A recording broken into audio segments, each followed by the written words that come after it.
Hey everybody, Donald J. Brower here reporting. We're just finishing up the semifinals down here at the State Tournament Boardwalk Hall. Amazing tournament so far. Some surprises you didn't expect. Some really good wrestlers you thought would make the finals that didn't. Just throw a couple out there. I was actually shocked at 126. Neither Nico Nardone or Pope John's Eddie Ventresca, who were my picks, didn't make the finals. A little shocked about that. Cooper Stewart wound up making the semis, but loses, falls back in the wrestlebacks. A really good matchup between Evan Mougalin from Kinnelon and Luke Stanich from Roxbury. Mougalin winds up winning it, moves on. He's actually the first finalist for Kinnelon and is going to be the highest finisher since they had someone in 1974 make it who finished 8th. And to put that in perspective, for all you youngins out there, my father was still wrestling in high school. I think he was a freshman when the last time Kinnelon had someone down at the States. And that was before they had districts. And I'm pretty sure it might even before they only had the regions and you moved on. So we're going to have an interview with Evan coming up. Also going to have an interview with Joey Oliveri, who winds up getting a little redemption, comes down here after winning it his freshman year, loses last year, finishes medalist, makes the final this year, as well as his cousin, Anthony Clark from Delbarton. We're going to have them together. They're going to talk a little bit. You might have to turn your microphone up because Joey's not really a talker. So we'll have that. And we're going to have Andrew Trocynski. We'll have a little interview with Andrew Trocynski and any of the other finalists as we're right here about midway through. So let's head to the Evan Mougalin interview right now. Congratulations. Just wanted to get your thoughts on the win. First ever Kinnelon state finalist. Just talk about it and just kind of what you're feeling right now. So before the match, I was going into it just like every other match. I have to treat everyone like they're the best in the state, and at this point, they are the best in the state. So I was wrestling aggressive and the best I ever had been. Being the first state finalist from Kinnelon, ultimately, it doesn't really matter to me. I just want to do the best I can personally, and I don't care to be compared to anyone else from my town. I want to do the best I can. No, that's understandable. And talk about Stanich. I mean, a young kid like you, I know you guys were on track to did you guys meet in the MCTs or were you? Yeah, we did. You guys have a familiarity. Yeah. Is it strange coming down? Because, obviously he realized you were on the same bracket, kind of comparing you to just go out and do your own stuff. I just went out and did my own stuff. It's really cool to have a Morris County. It was actually Morris County semifinal too. Have that a repeat at the States. It's very cool. And obviously, Morris County is having a very strong showing in our bracket this year. It's very cool to see. Now, what do you do? I know you got a little time. I always felt the toughest, especially when you win, is you got all that long time, the pomp and circumstance. What do you do to kind of get refocused and settle tomorrow because it's such a long time till the finals? Yeah, so ultimately, you just got to take every match, and then right after that match, you just got to focus on the next match. So maybe a little celebration, but right after that, you have to go back to the game plan, back to wrestling. That's what this is. Now, you're going in, obviously you want to represent Morris County. Do you kind of just go in there with the similar mindset? Do you kind of scout him? Do you know what he does, your opponent, for the finals? Or is it just kind of like you're going with whatever happens? I go in same mindset every time. I just wrestle the way I wrestle. Ultimately, I'm sure this kid wrestles very well, and I just have to focus on my stuff if I want to win. Congratulations. Thank you. We said we were going to also have an interview here with Joey Oliveri and Anthony Clark. Why even hold up? Let's just take you right to it. Congratulations. I want to get your guys' thoughts on the matches. Both of you making the finals again, just kind of what it means. I know you saw you guys rooting each other on, just what it means to make the finals down here. It means everything, especially to do it as a family. It means everything. Coming down here 4 times, 3 times with him, going back to back, his freshman, my sophomore year, not having the results we won last year. Guess it just shows how much we work off season together, how much we care about each other, and we push each other. It shows right there. Talk about that, the redemption angle. I know you came down, you didn't have the tournament you want, you make the finals, didn't have it last year. Both of you come back, make a big showing, just kind of what that means for you guys, especially with you being family and and everything going on. It means working hard in the off season and doing everything you can do to get back on top. Just shows everything we've done together since we were little kids. Playing tag at his house. You can curse, it's okay. Playing tag at his house. Always compete with each other. You ask our friends. We're the 2 most stubborn kids. We always compete against each other. Just like out there. Me versus him. No, wait a minute, you're telling me you guys are stubborn? I never could have gotten that. A little bit. Every time we had to try to get rid of food, it's always me and him fighting. Always controversy. We had the competitive in us, right there. Now, what do you guys do tonight? I know you're going to go celebrate a little bit, but you got a big day tomorrow. Just what are you guys going to do to get ready? No celebration yet. Yeah. Nice one. Relax. Eat, relax. And get some rest for tomorrow. We got a little bit. See our friends. And get to sleep. Weigh in. Go back to back again. I know for you, Anthony, a lot of teammates, especially the year you guys had, with some of those teammates making it in, and just the run you guys have had this year as a Delbarton senior. Everybody knows that's historic what we did this year. It's unspoken of.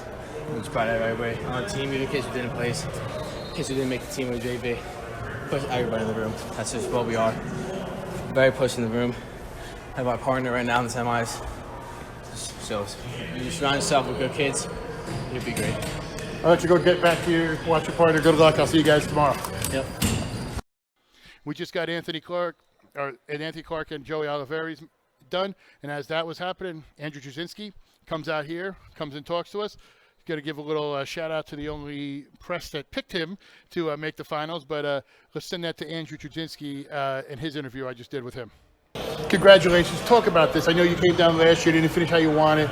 Getting to the finals, you're not only yet your room partner in the finals too. Yeah. Just talk about that. It's pretty cool. Me and AC have been working really hard together, whether it's in the Delbarton room or at practice. We're always going at it, getting each other better with how hard we work. Yeah, you guys had a great year on the mat. It's always seemed to be, especially the last few years, I don't know if you heard the chatter, Delbarton's good, or they're not as. Now you kind of slayed the dragon in the sectionals. You guys are down here dominating finals. Just what that means for this program and you guys as a whole. Yeah, it's awesome. I think it's going to grow the program's name, not only on a state level, but nationally. We're going to get recognized by some other national powerhouses. Maybe one day we'll compete with those at Blair and Sem. Now, talk about like the room, because we've discussed this before. You guys don't live around each other, so to be friends, I know I've asked a few years ago, I think it was Fortnite at the time, and Pat Glory was horrible at it. Yeah. What do you guys, is it similar? How do you guys kind of interact and bring that together? Because you guys seem like more of a family than I see some of these homegrown teams. Yeah, so on the weekends, usually someone will have someone over. Like we have a district party every year, region party, counties, everyone has each other over. And even if it's just a week of practice, at the end of the week, we'll all hang out together, which is pretty cool. Congratulations. Thank you. Good luck. Thanks. Hey, and once again, who was the only guy who picked you to make the finals? You were, baby. Let's go. Good luck. Thank you. Thank you, Andy, for the time. I know it was a little interesting, especially being, like I said, the only person who considered him, and he earned it on the mat. So trust me, there's no special consideration. He opened my eyes, and I guarantee you tomorrow he's going to open a lot of eyes around the state.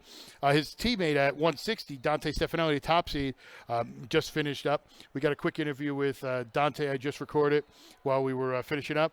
And then right after that, we're going to have his opponent in the finals, sophomore Brian Soldano from High Point. So we'll go right to Dante's interview, and then we'll head to Brian's.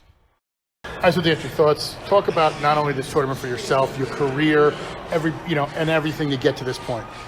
I think building up to my senior year, I was doing a lot of things right, and some years my body felt really good, some years my mind was really good. But I think I had trouble getting both right at the same time, and I feel like they're both right down here this weekend. Something that's come together right for this entire team is just a year you guys have had. I mean, you're the third finalist so far. You guys had a great individual season and team season. Just what's different about this year? Because it's always seemed to be, covering you guys for the last few years, it was Delbarton's good, and now that but's gone. What was it this year? I mean, I think we've always been doing the right things. Maybe this year we have at every weight class, besides heavyweight, unfortunately, we had a senior there, but his main sport was something else. He got hurt and had to rest up and recover. But besides that, every weight class, we have a serious wrestler, someone who's a student of the sport, working hard and doing the right things.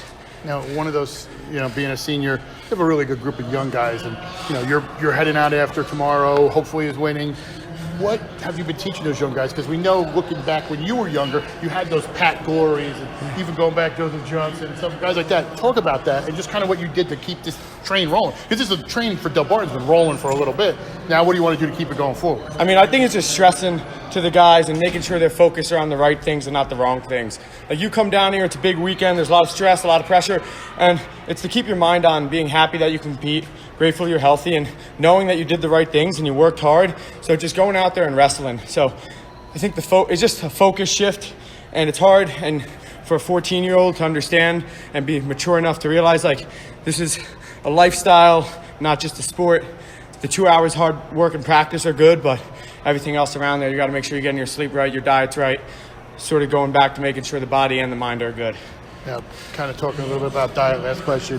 Who do you guys usually deal with as far as that? I know Dan Warnikoff has helped a lot of guys on our team, including me, especially when I was younger. And then for another part of that is we have great alumni. Some who are still wrestling, guys like Frankie Pirelli, other great guys that I'm just forgetting right now. But I think just getting educated, looking things up, not being afraid to ask questions, just understanding your body. Isn't that always the way it is? You have all these minds that you come off and all of a sudden it's blank and you try to remember and you feel bad because you don't want to forget anybody. But names are obviously hard right now. But I mean, just our coaches, everyone knows who they are. Brian Stoll, Guy Russo, Richard Tamino, Coach Ryan Bridge, Phil Shockett, all of them. They're always glad to help us. Congratulations. I'm sure I'll be talking to you tomorrow. Good luck.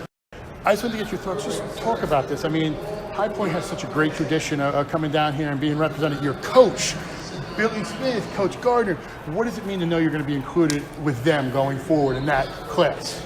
Well, ever since I was, 5, 6 years old, growing up through the program, I've watched all these greats come through here, like Eeyore, all of them. And I mean, I couldn't describe how happy I am right now to be part of that. Now I'm going to ask you a redundant question. What did you do different the offseason? Because you came down here last year, wasn't how you wanted it to finish. Yeah. I know everybody's asked you that. You've been getting asked in districts, regions, and such.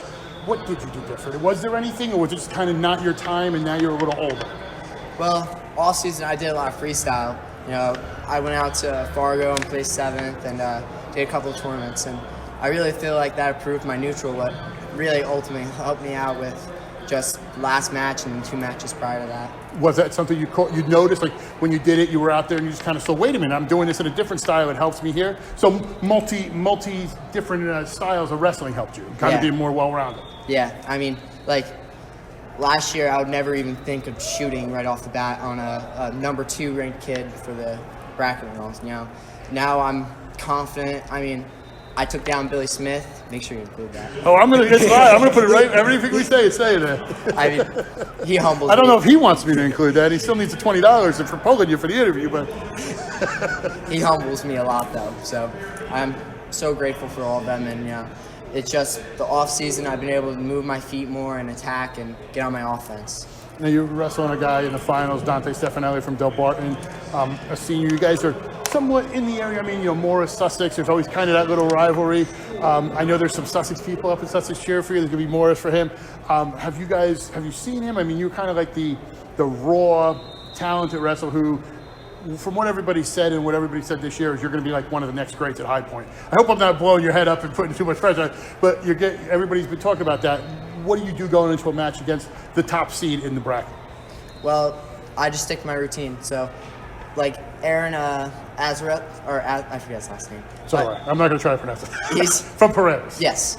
He's my warm-up partner for the last 2 matches. He's been warming me up, and clearly it's been working for him, and he's been helping me out with it. So, if I just keep my same routine, I'm almost feeling like I'll guarantee to win if I keep my everything up.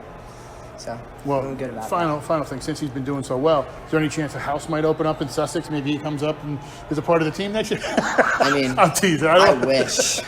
I would let him live in my house any day. All of a sudden, you could adopt him for the season. So 100% would. Congratulations. Good luck tomorrow. Thank you. I'll tell you what, that's going to be a great final at 160 when those two guys meet. And then we're going to have our last interview of the night, finalists. It's actually from Delbarton. It's PJ Casale. Let's start out to PJ real quick. I just want to get your thoughts on this. Just talk about not only your run, but your team. Everybody had a great year this year. You have your 5 finalists. Just kind of what this means for Delbarton wrestling. We worked really hard in the room this year. Sadly, some of our guys suffered some injuries or wasn't mentally, almost like fully mentally prepared. But I know our coaches will work on that more next year. But we did a great job this year. Being a team, always looking out for one another, no matter what. Well, I know Dante said before in his interview, you guys had a serious wrestler at each weight, and I mean, advancing 13 all the way down. I understand your heavyweight got hurt and has another sport he's a part of, so he had to recover for that. Just what it means to be down here, because you see some teams come down here with a couple guys. Your entire Yeah. squad came down here, and you're all friendly. From what I've seen, how it feels just like that family. It feels great, when you walk off the mat and you got 10 guys sitting in the corner just cheering your name. So not even just but those are my teammates, they've seen me in the room. They see how hard I work. They push me, and now I feel accomplished too when I see my partners or my wrestlers making it to the state finals, because everyone was there for each other. Now, speaking of seeing in the room, I saw you dance this year in the beginning. If you win the state title, is there going to be any type of dance you might bust out at the end? I mean, is there something you have hidden? Maybe. I'd like to. Probably worry about wrestling a little bit more first, but You have a post-match celebration, maybe a little salsa yeah, with the music? hopefully maybe a little dance move. I'll try. Congratulations. Thank you so much. I'll tell you what, bunch of great representation here by more Sussex, Hunterdon, and Warren. I know there's a couple guys who have gotten in the medal rounds we haven't had a chance to talk about. We'll be going to do a complete wrap-up. I know for North Hunterdon, Liam Akers is going to be wrestling for 7/8 tomorrow. And just some other guys who you expected to go a little farther, who are going to be still wrestling for medals, and had a great tournament. We're going to have, right up once they get off the mat, we're going to be recording some live interviews with the headsets right as you hear them, as they come off. So we're going to have one more podcast kind of wrapping up the states. We're going to have the winners of the boys tournaments. We're also going to have the winner of the girls tournaments if there's any. Right now there's 3 in the finals from the area that you kind of want to keep an eye on. Sydney Petzinger from Parsippany, who I think is going to win. Katrina Klinger, who is from Warren Hills, has a good shot. And Stephanie Andrade from Hunterdon Central. Petzinger and Andrade are going for their second in a row. So we'll see how that turns out. But for GardenStateHSWrestling.com, I'm Donald J. Brower. We'll see you later.